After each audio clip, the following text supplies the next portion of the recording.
Hey guys, welcome back to Banking On Cultura. I am your host, Victoria Jenn Rodriguez, with another solo episode. And today I want to talk about some of the journal entries that are keeping me afloat, that have me really thinking critically about where I am in my life right now, and also have been shared with me that I think would be really helpful for all of you. If you have your notebook, have your pen, this is your time to make sure that you gather it all up, because I want you to take note of these journal entries and answer them with your glass of wine, when you are hanging out on a Saturday after you clean the house, on a Sunday when nobody's at the house, whatever it is, whenever you have a moment to yourself, I want you to respond to these journal entries. And I'm going to share why I think these entries are important and what they have forced me to think about, right? Really challenged me to think about. So let's get into the first entry. Oh, this is a good one. So the first one is, what would you do if no one was watching? What would you do if no one was watching? If you didn't have to worry about how you look on social media, if you didn't have to think about anyone else's opinion, if you didn't have to think about your family questioning your decisions, if you didn't have to consider anyone else's thoughts in what you are doing with your life, what would you be doing if no one was watching? And this entry I got from one of the retreats that I went on. So last year I went on a few retreats. I actually spent my 40th birthday in Costa Rica at a spiritual retreat. And then I went on another retreat to Bali to bring in the new year in January 2024. And one of the amazing facilitators of those retreats, shout out to Maddie and Luna, gave this journal entry. And I was like, what would I do if no one was watching? And it took me a minute to respond to it, because so much of what I do today comprises of people watching. Like, I want people to watch. I want people to tune in. I want people to engage. I want them to see me, right? A big part of the work that I do requires people to see me, right? But what would I do if no one was watching? And I'm not talking about like picking your nose or picking a wedgie, y'all. I want you to think deeper about this. Like, what would you do if you didn't have to consider anyone else's opinion, right? And what would you do if you were just given permission to creatively do whatever the hell you wanted to do? Okay? That's the first entry. Next journal entry is, if you had a magic wand, what would your life look like right now? If you had a magic wand, what would your life look like right now? So for me, if I had a magic wand, I would definitely bring back my mom. My mom passed away a few years ago, and I miss her so much. And as I get older, I actually yearn for her presence even more. There's so many stories that I want to tell her and that I want her feedback on, and just to listen to her laughter. So I would do that. If I had a magic wand, I would also, if I had a magic wand, I was going to say, if I had a magic wand, I would move my dad in with me. But then I thought to myself, Victoria, you can do that. You can do that. And I guess that's the point of this journal entry, outside of obviously bringing my mom back, because that I don't have control over. But when you write down your responses to this entry, think about the things that you're listing and how much control you have of actually making those things a reality, right? Like, Moving my dad in is a reality. I can make that happen tomorrow. But we'll be tight on space. So it wouldn't be the most ideal scenario.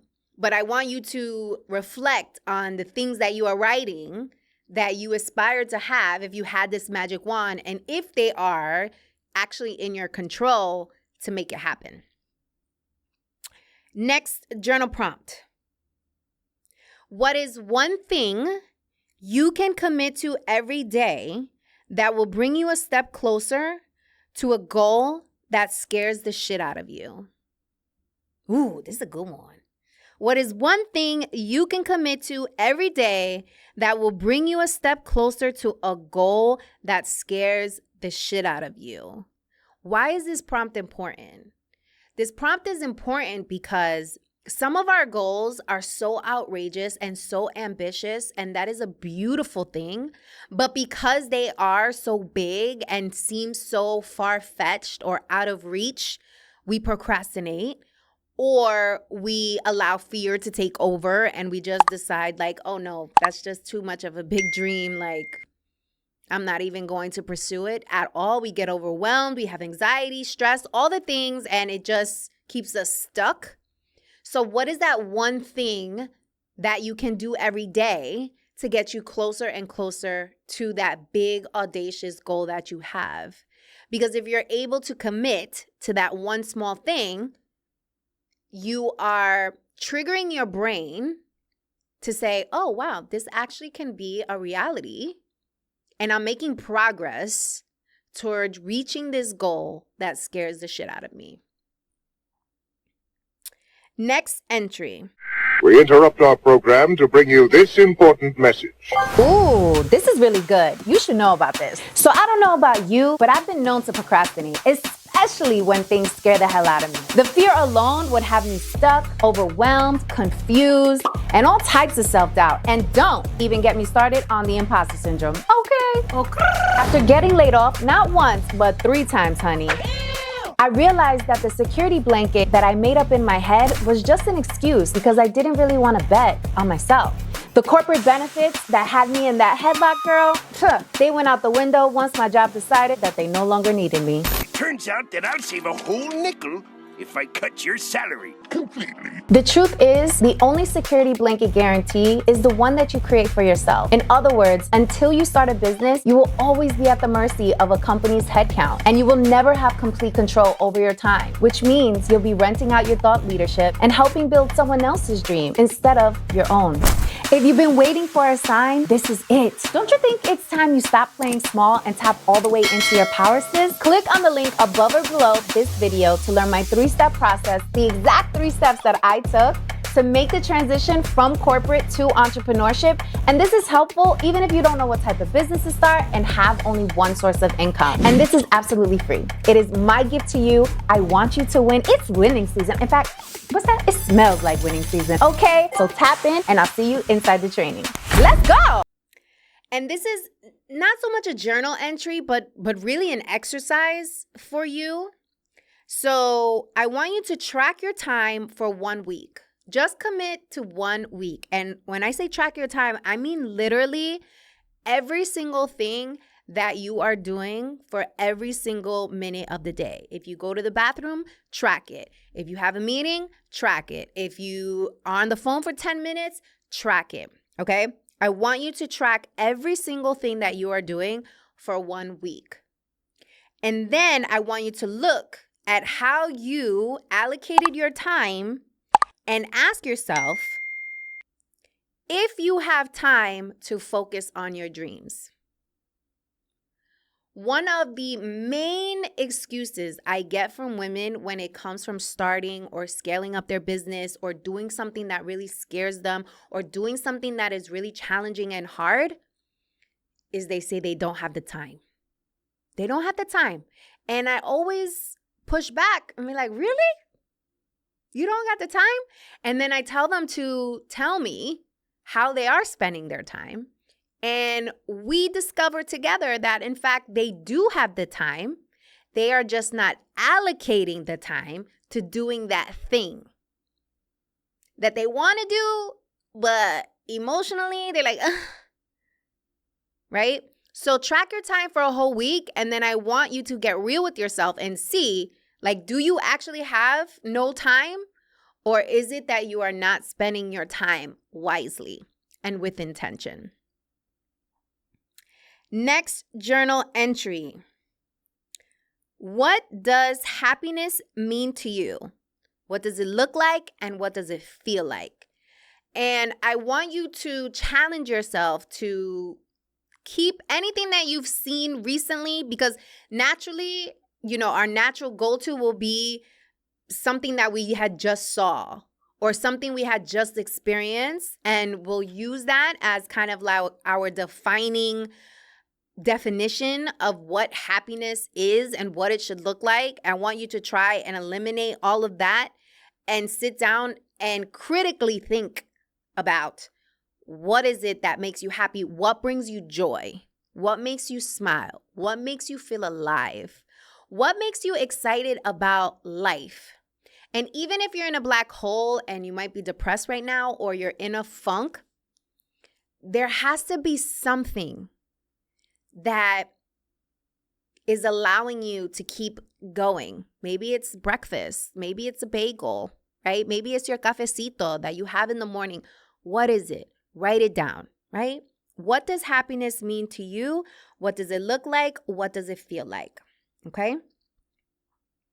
Next, if money wasn't an issue, what would you do for work?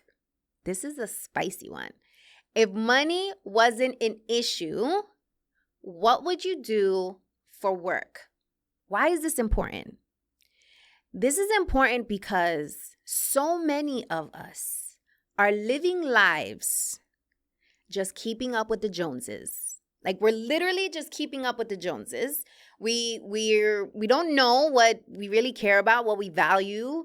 We are just kind of in the routine of things, right? In the routine of things, and we pursue what we believe is going to give us peace, is going to give us happiness, is going to give us freedom, because many of us attach all of those things to having money in our bank account, right?